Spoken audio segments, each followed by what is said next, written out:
Gregório de Matos nasceu na cidade de Salvador, Bahia. Além de grande poeta do período barroco brasileiro, fez também um trágico retrato da vida e da cultura baiana do século XVII. Como não havia imprensa no Brasil colônia, seus poemas tiveram circulação escrita e oral. Foi considerado uma das figuras intelectuais mais importantes da época. Por suas críticas à sociedade baiana, recebeu o apelido de Boca do Inferno. Sua produção poética pode ser dividida em 3 linhas: satírica, lírica e religiosa. Seus poemas líricos e religiosos revelam influência do barroco espanhol, principalmente da figura de Góngora. Sua poesia satírica é do tipo que ataca, sem compostura, toda a sociedade baiana, da qual ele se via como um censor e uma vítima. No barroco, acontece uma dualidade entre esferas contrárias, como o espiritual e o material, a fé e a razão, o perdão e o pecado. Nesse sentido, apresentaremos a seguir um de seus sonetos religiosos, intitulado A Jesus Cristo Nosso Senhor, onde o eu lírico se confessa e reconhece seu pecado diante de Cristo, mas logo após ele argumenta em defesa de si mesmo. Este soneto é um dos exemplos mais conhecidos da literatura sacra desse poeta. Faz um apelo para a infinita capacidade de Deus em redimir os pecadores, por piores que sejam os pecados, e alega que a ausência do perdão representaria o fim da glória divina. É um poema de contrição, mas também que possui uma atitude de desafio. O soneto baseia-se numa passagem do Evangelho de São Lucas, capítulo 15, versículo de 2 a 7, onde Jesus conta uma parábola da ovelha perdida, que termina dizendo: Há grande alegria nos céus quando um pecador se arrepende de seus pecados. A forma estrutural desse soneto apresenta o esquema de rimas interpoladas nos quartetos e emparelhadas nos tercetos. Os versos são decassílabos heróicos, isto é, possui 10 sílabas poéticas com tônica na sexta e na 10ª sílabas. Acompanhamos agora o poema A Jesus Cristo Nosso Senhor.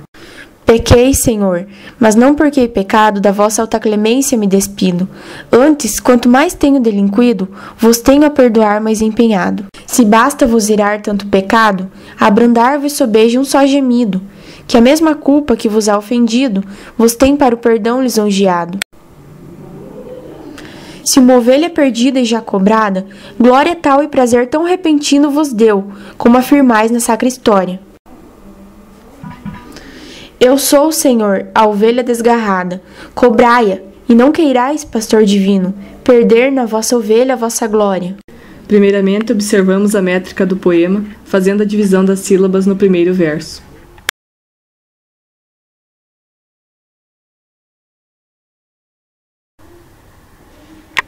Agora analisemos o poema em si.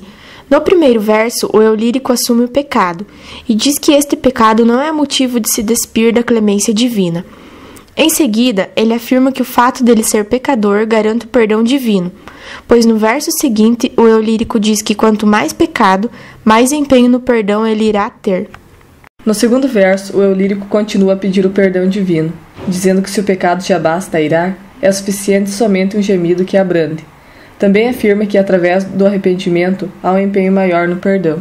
No terceiro verso, o eu lírico explica que esta ovelha que se perdeu, no caso, o pecador, ao ser recuperada, dá a Deus glória e prazer no ato de perdoar e recuperar o pecador. Ele também diz a sacra história, remetendo a uma história santa, ou seja, a história contada através da Bíblia. No quarto e último verso, há a passagem bíblica do Evangelho de São Lucas. Por fim, a glória divina só acontece quando a ovelha perdida é recuperada. Logo, um depende do outro, Deus e pecador. Neste trecho, há persuasão por parte do eu lírico, já que este diz que Deus também depende dele. Visite-nos no blog literaufs.blogspot.com. Aproveitem também para conhecer outras obras de Gregório de Matos, tais como Epigrama, Inconstâncias das Coisas do Mundo, Anjo Bento e Senhora Dona Bahia. Visite-nos também na página do Facebook, Longa Jornada Livro Adentro.